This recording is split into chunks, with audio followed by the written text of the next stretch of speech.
내 영혼아, 내가 어찌하여 낙심하며 어찌하여 내 속에서 불안해하는가? 너는 하나님께 소망을 두라. 그가 나타나 도우심으로 말미암아 내가 여전히 찬송하리로다. 아멘. 어지러운 세상 가운데에 우리의 소망과 찬송이 되시는 주님, 이 한 주간 주의 자녀 한 사람 한 사람을 눈동자와 같이 보호하여 주시고, 이 주를 마무리하고 내일 주님의 날을 준비하는 오늘 토요일 새벽을 깨워 교회로 또 온라인으로 주님 앞에 모여 말씀과 기도로 시작하게 하시니 감사합니다. 예수님의 십자가를 기념하는 사순절을 보내는 중에 있습니다. 사순절이 깊어갈수록 십자가로 더 가까이 나아가게 하옵시고, 말씀이 육신이 되어 우리 가운데 오셨던 것처럼 나도 말씀대로 살아서 내 육신을 통해서도 말씀대로 이루어지는 은혜의 체험이 날마다 쌓이게 하옵소서. 예수님 이름으로 기도드립니다. 아멘. 찬송가 515장 함께 찬양하시겠습니다.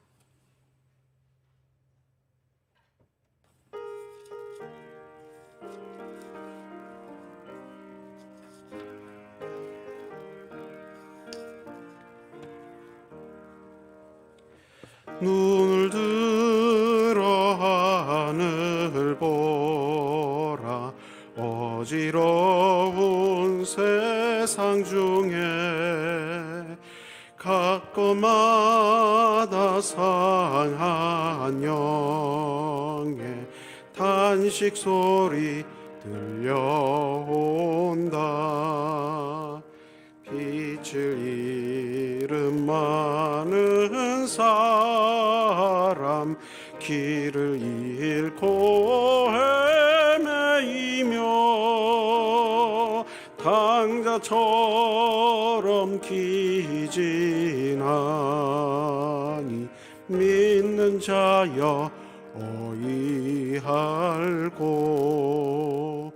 눈을 들어 하늘 보라. 어두워진 세상 중에 외치는 자 많건만은 생명수는 말라서라. 죄를 대속하신 주님, 선한 일꾼 찾으시나. 대답하리 어디 있나. 믿는 자여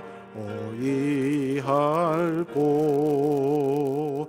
눈을 들어 하늘 보라. 살아계신 주 하나님, 약한 자를 부르시어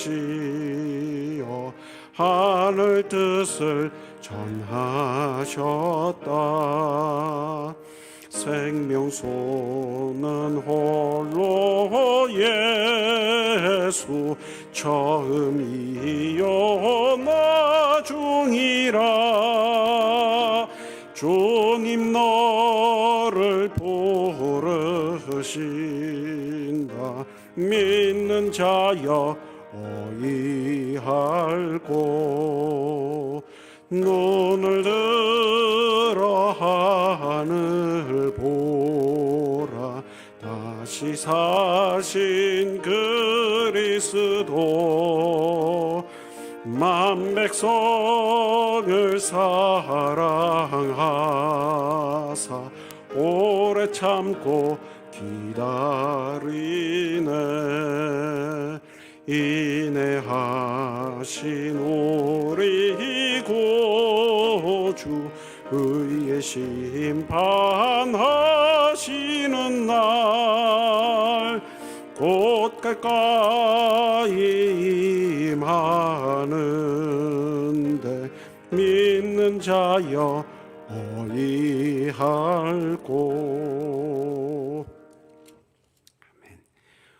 516장 한 장 더 찬양하시겠습니다.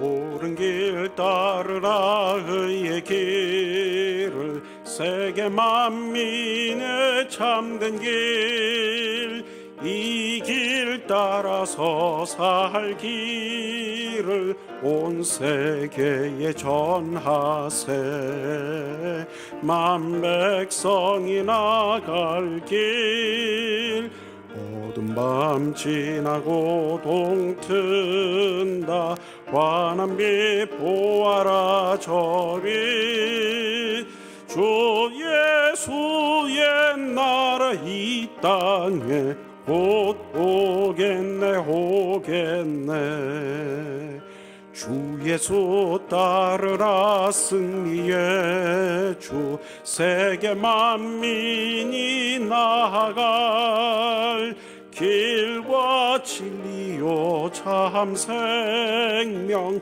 내 찬검을 부수고 다 따르라 화평왕 어두운 밤 지나고 동튼다 환한 빛 보아라 저 빛 주 예수의 나라 이 땅에 곧 오겠네 오겠네 놀라운 이 소식 알리어라 세계 만민을 구하려 내 주 예수를 보내신 참 사랑의 하나님 만 백성이 따를 길 어두운 밤 지나고 동튼다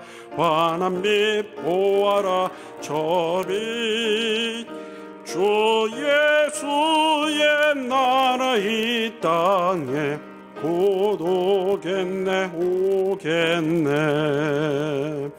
고난 길 헤치고 찾아온 길 많은 백성을 구한 길 모두 나와서 믿으면 온 세상이 마침내 이 진리에 살겠네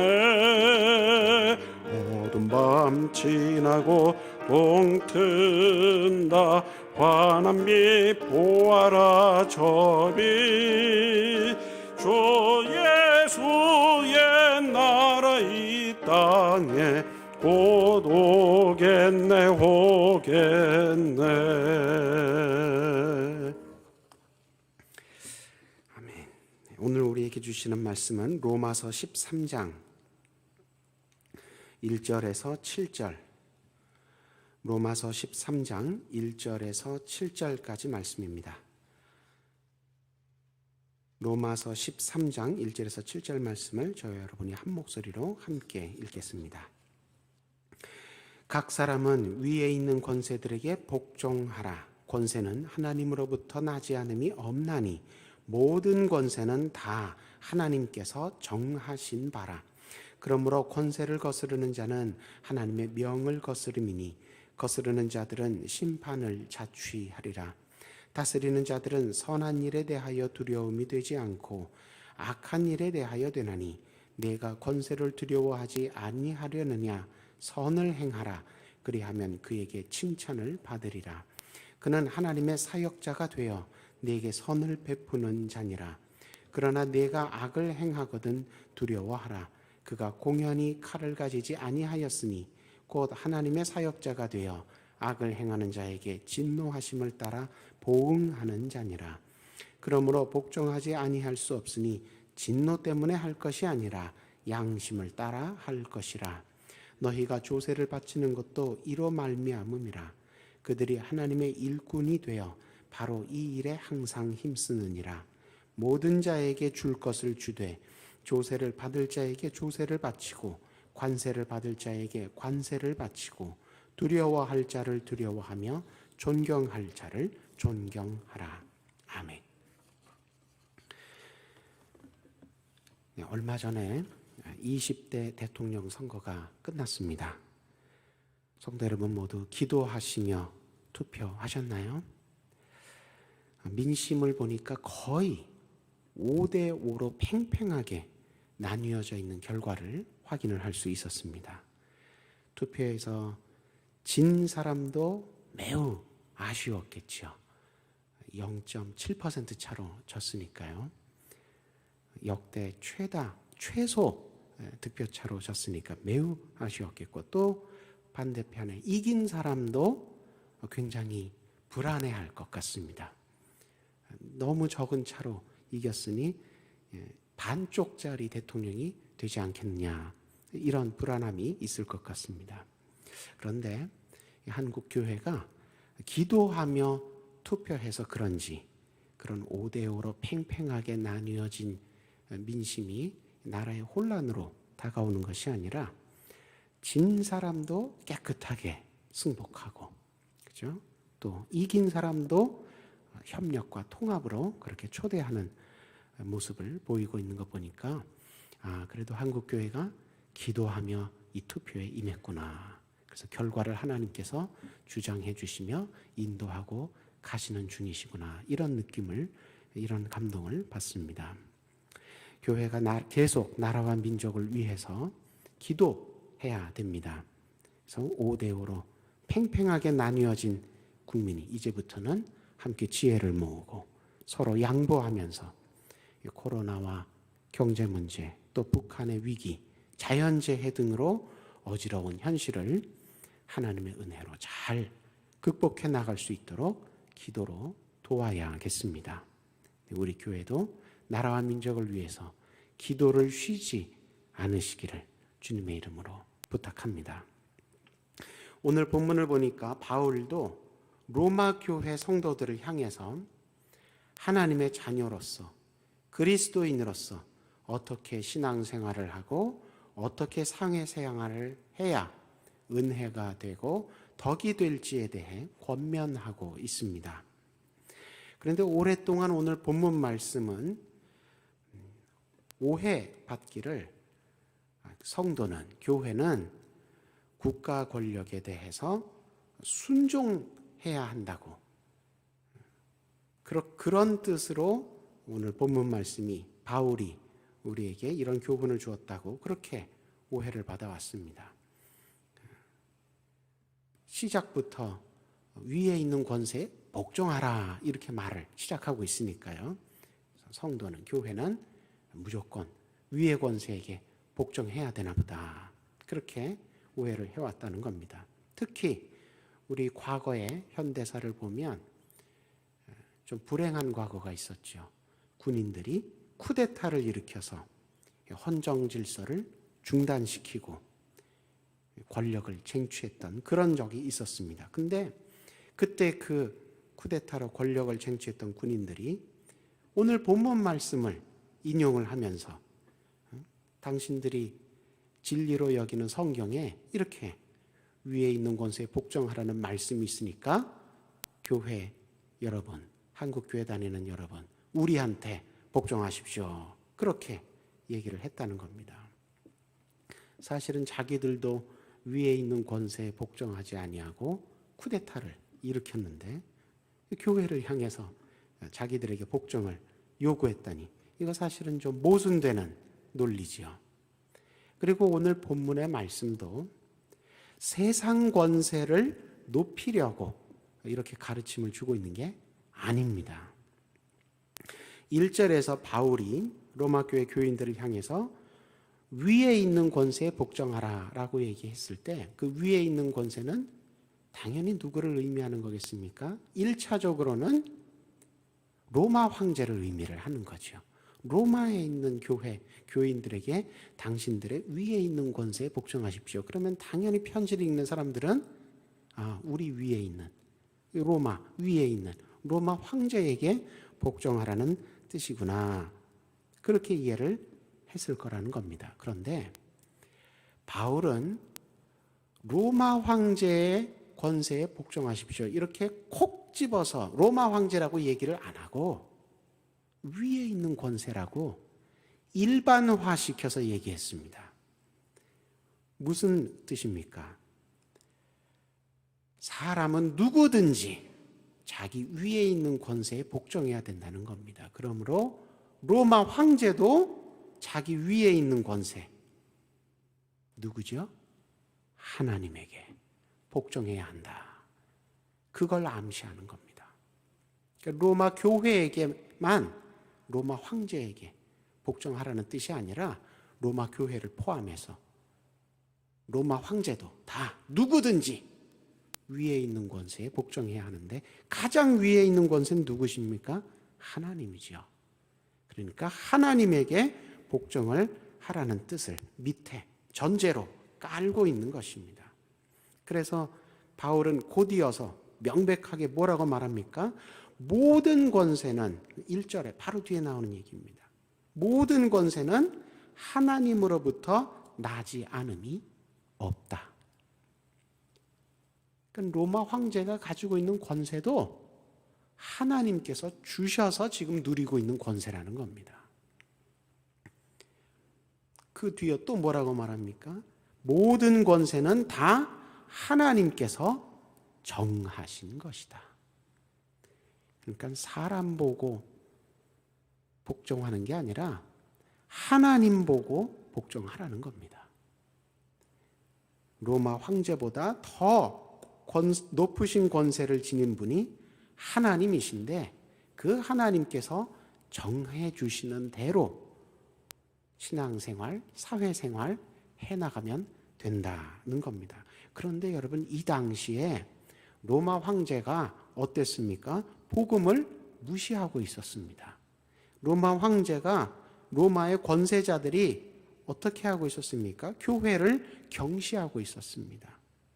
근데 왜 바울은 로마 황제에게, 로마의 권세자들에게 복종해야 한다고, 순종해야 한다고 가르친 걸까요? 이 로마의 황제들, 이렇게 바울이 가르친, 선하게 가르친 것과 반대로 계속 행동을 합니다. 역사적으로 보면 바울 시대 곧 지나자마자 어떤 일이 벌어집니까? 교회를 로마 황제들이 핍박을 하고 박해를 합니다. 많은 순교자들이 피를 흘리게 됩니다. 사실 바울도 순교를 당했죠.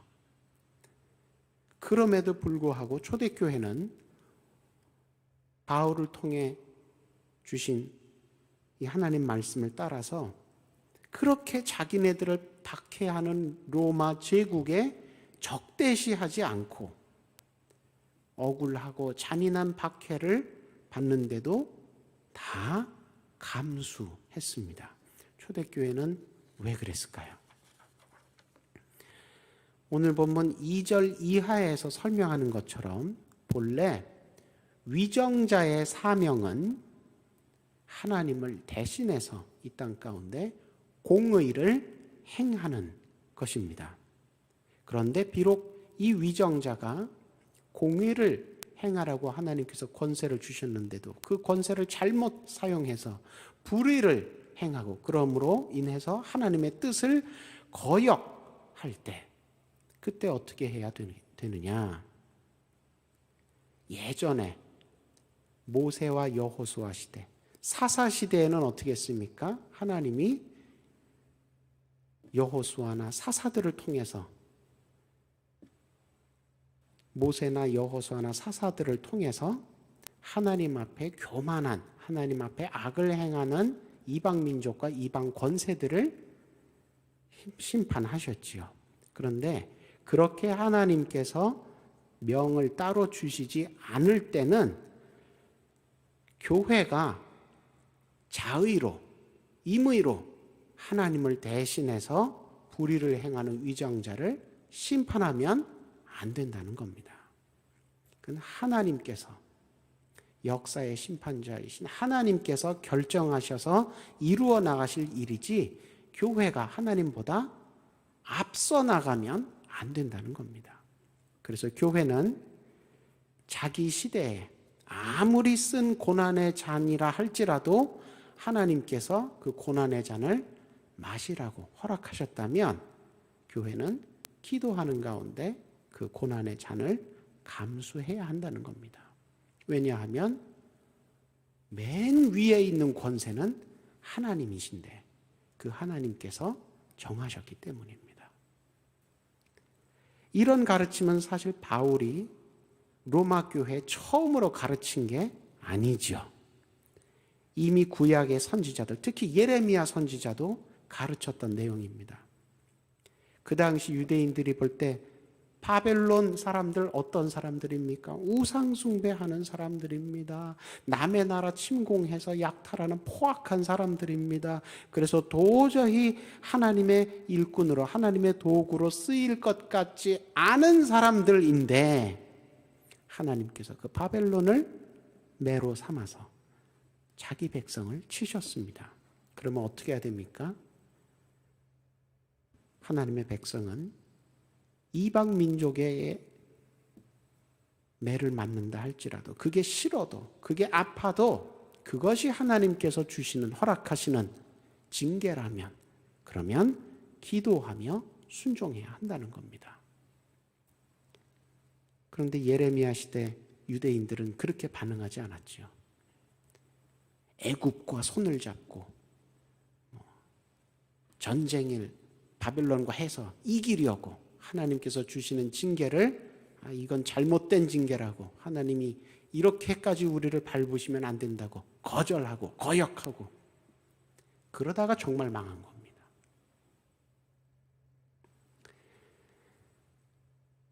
하나님의 도구인데도, 하나님께서 권세를 주셨는데도 하나님의 뜻을 따르지 않고 자기들이 마치 하나님인 것처럼 포악과 교만을 행한다면, 그러면 그런 위정자들은 하나님께서 그냥 놔두시지 않고 반드시 책임을 물으시지요. 바벨론 제국 지금 어디 있습니까? 흔적도 없이 사라졌습니다. 하나님께서 그렇게 선한 사람뿐만이 아니라 악한 사람에게도 기회를 주시고 권세를 주실 때도 있는데, 그때 이 권세가, 이 영광이 나로부터 말미암은 것이 아니라 하나님께서 주신 거구나. 이제 이거 내가 정신 차리고 하나님 뜻에 맞게 잘 선용해야겠다. 그러지 않으면 하나님께서 주셨던 권세도 도로 빼앗으시고 주셨던 영광도 다 허물으시고 흔적도 없이 사라지도록 심판하신다는 겁니다. 그러니까 심판하시는 분은, 가장 위에 있는 권세는 하나님이시라는 겁니다. 현재 떵떵거리는 제국도 아니고 또 유대인 같이 하나님께 선택받았다는 그런 근거 가지고, 교회와 같이 하나님 그리스도의 은혜로 구원받았다는 그런 것 가지고 하나님인 척 행세하면 안 된다는 겁니다. 예수님도 공생애 때 이와 같은 믿음의 모습을 보여주셨죠. 예수님 보시기에 빌라도 총독, 헤롯 임금 어때 보였을까요? 정말 위대하고 강력한 권세를 지닌 두려워할 만한 사람으로 보였을까요? 아닙니다.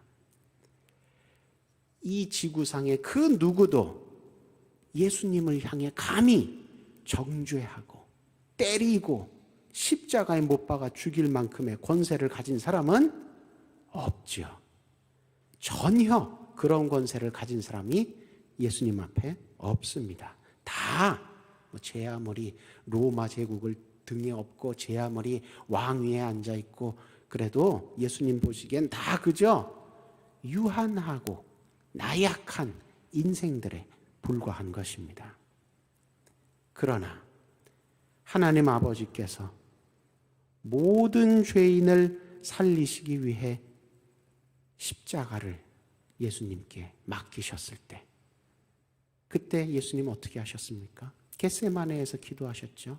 얼마나 괴롭고 싫으시고 두려우시고 수치스러우셨으면, 아버지 이 잔이 내게서 지나가게 하옵소서. 그러나 나의 원대로 마옵시고 아버지 뜻대로 하옵소서. 그 고난의 잔을 결국 피하지 않으셨습니다. 정말로 십자가에 달려 죽으시기까지 끝까지 순종하셨습니다. 예수님 보시기에 그 당시의 위정자들 정말 교만하고 완악하고 미련했지만 그들의 권세를 그대로 감수하셨습니다. 그 결과 어떻게 됐습니까? 우리 모두가 십자가 은혜 아래서 예수님 품 안에서 살아나게 됐습니다. 성경은 로마 황제가 선한 사람이냐 악한 사람이냐를 기준으로 순종할지 말지를 정하라고 가르치지 않습니다. 우리가 사회생활하고 신앙생활할 때 유일하게 기준으로 삼아야 하는 것이 무엇입니까? 하나님입니다. 하나님의 뜻만이 우리의 기준이라고 성경은 강조하며 가르치고 있습니다. 신앙의 영역뿐만이 아니라 삶의 모든 영역에서 교회가 오직 하나님 아버지만을 따를 때 세상은 하나님의 자녀들을 통해 하나님 아버지의 선하심을 보게 될 것입니다. 우리가 오직 그리스도만을 닮아서 그 뒤를 따를 때 세상은 그리스도인들을 통해서 그리스도의 구원의 은혜를 체험하게 될 것입니다. 이제 내일부터는 사순절 둘째 주간으로 들어갑니다. 사순절이 깊어갈수록 십자가로 더 가까이 나아가는 은혜가 있으시기를 축원합니다. 예수님을 더 닮아가는 저와 여러분 모두 되시기를 소망합니다. 말씀이 육신이 되어 우리 가운데 오셨던 것처럼 나도 말씀대로 살아서 내 육신을 통해서도 신앙의 영역뿐만이 아니라 삶의 모든 영역에서 말씀대로 이루어지는 은혜의 체험이 날마다 쌓이기를 기도하는 이 아침 시간 되시기를 축원합니다. 기도하겠습니다. 우리를 구하시기 위해 악하고 미련한 세상 권세자들도 다 감수하시고 십자가까지 낮아지신 주님, 주님 가신 길을 통해 우리가 어떻게 신앙생활하고 어떻게 사회생활해야 할지 친히 알려주심에 감사합니다. 우리에게 말씀으로 행동으로 가르치시고 본을 보여주셨던 주님을 이 아침 말씀 가운데 또 만나게 하시니 다시 만나게 하시니 감사합니다. 받은 말씀에 힘입어서 우리 삶의 모든 영역에서 그리스도의 모습을 우리가 꼭 닮아가게 하시고 하나님 나라 영광을 널리 증거하며 자랑하는 은혜롭고 복된 교회가 되게 하여 주옵소서. 이 시간 육신의 연약함으로 말미암아 하나님 앞에 눈물로 기도하고 있는 환자들 위해 함께 기억하며 기도하길 원합니다. 하나님, 그 모든 연약함을 주님께서 아시지요. 이 시간 친히 안수하여 주시고 어루만져 주셔서 모든 육신의 연약함, 괴로움, 상함이 깨끗하게 치유되는 생명의 역사, 회복의 역사로 함께하여 주옵소서. 코로나로 인하여 많은 사람들이 주님 앞에 기도하며 어려움을 호소하고 있습니다. 하나님, 이제는 이 길고 악한 질병의 그림자가 우리에게서 떠나가게 하여 주시고 많은 사람들이 이 질병에서 벗어나 하나님 앞에 기쁘게 자유롭게 예배드리며 찬양하며 하나님 앞에 영광 돌리며 살아갈 수 있도록 인도하여 주옵소서. 경제적으로 여러 또 건강에 어려움이 있는 한 사람 한 사람 주님께서 친히 돌보시고 인도하여 주셔서 이 질병에 지지 아니하고 믿음으로 이겨나가게 하여 주옵소서. 코로나 때문에 또 여러 사회 혼란한 분위기를 틈타서 신천지와 같은 이단들이 우리 주변을 배회하며 우리의 삶과 영혼을 도적질하려고 하고 있습니다. 하나님, 악한 자들로부터 모든 성도 가정 지켜주시고 보호하여 주시고 인도하여 주셔서 악한 자들이 저들을 만지지도 못하게 하여 주옵시고 가까이 오지도 못하게 하여 주옵시고 혹시 악한 행위를 악한 일을 하기 위해 도모하며 한 길로 왔다가도 주님께서 둘러진 채 보호하심을 보고 7길로 도망가는 승리의 응답으로 함께하여 주옵소서. 김정욱, 김국기, 최춘길 선교사님, 하나님 이 선교사님들 오늘도 주님께서 눈동자와 같이 지켜주시고 하나님 크신 날개끈을 아래 덮어주셔서 악한 자들의 악한 손길로부터 보호하여 주옵시고 하나님 나라 위한 귀한 한 알의 밀알들이 되어 썩어질 때에 생명의 열매들이 놀랍게 맺어지는 귀한 은혜로 북한 땅에 하나님의 놀라운 뜻이 임하게 되는 놀라운 변화로 하나님 함께하여 주옵소서. 우리는 사람의 지혜로 능력으로 어떻게 더 도울 수도 없고 무하라 기도할 수도 알지 못하지만 하나님 그러나 주님께서 분명히 우리 선교사님들과 함께해 주실 줄로 믿사오니 하나님 그 발을 디어 딛는 모든 곳마다 손을 대어 하는 모든 일마다 하나님 나라의 증거되고 하나님 나라의 열매들이 맺어지게 하여 주옵소서. 이 시간 또한 마음에 여러 소원의 기도의 제목들이 있어서 물질과 함께 하나님 앞에 올려드립니다. 155번째, 973번째, 487번째 예물 하나님 앞에 기도하며 심사오니 하나님 이 물질이 쓰이는 곳마다 하나님 나라의 귀한 열매들이 풍성하게 맺어져서 많은 사람들로 하나님의 생명과 영광을 맛보고 체험하며 하나님 품에 돌아오게 되는 귀한 선교의 열매가 맺어지게 하여 주옵시고 기도하는 모든 마음의 제목들마다 응답하여 주시되 누르고 흔들어 넘치게 응답하여 주셔서 기쁨의 간증의 제목들로 다 변할 수 있도록 함께하여 주옵소서. 이 하루를 기도하며 주님 앞에 시작하였사오니 저녁을 맞기까지 하나님 오직 은혜로 함께하여 주옵소서. 예수님 이름으로 기도드립니다. 아멘. 하늘에 계신 우리 아버지, 아버지의 이름을 거룩하게 하시며 아버지의 나라가 오게 하시며 아버지의 뜻이 하늘에서와 같이 땅에서도 이루어지게 하소서. 오늘 우리에게 일용할 양식을 주시고 우리가 우리에게 잘못한 사람을 용서하여 준 것 같이 우리 죄를 용서하여 주시고 우리를 시험에 빠지지 않게 하시고 악에서 구하소서. 나라와 권능과 영광이 영원히 아버지의 것입니다. 아멘. 각자의 기도 제목으로 기도하십니다.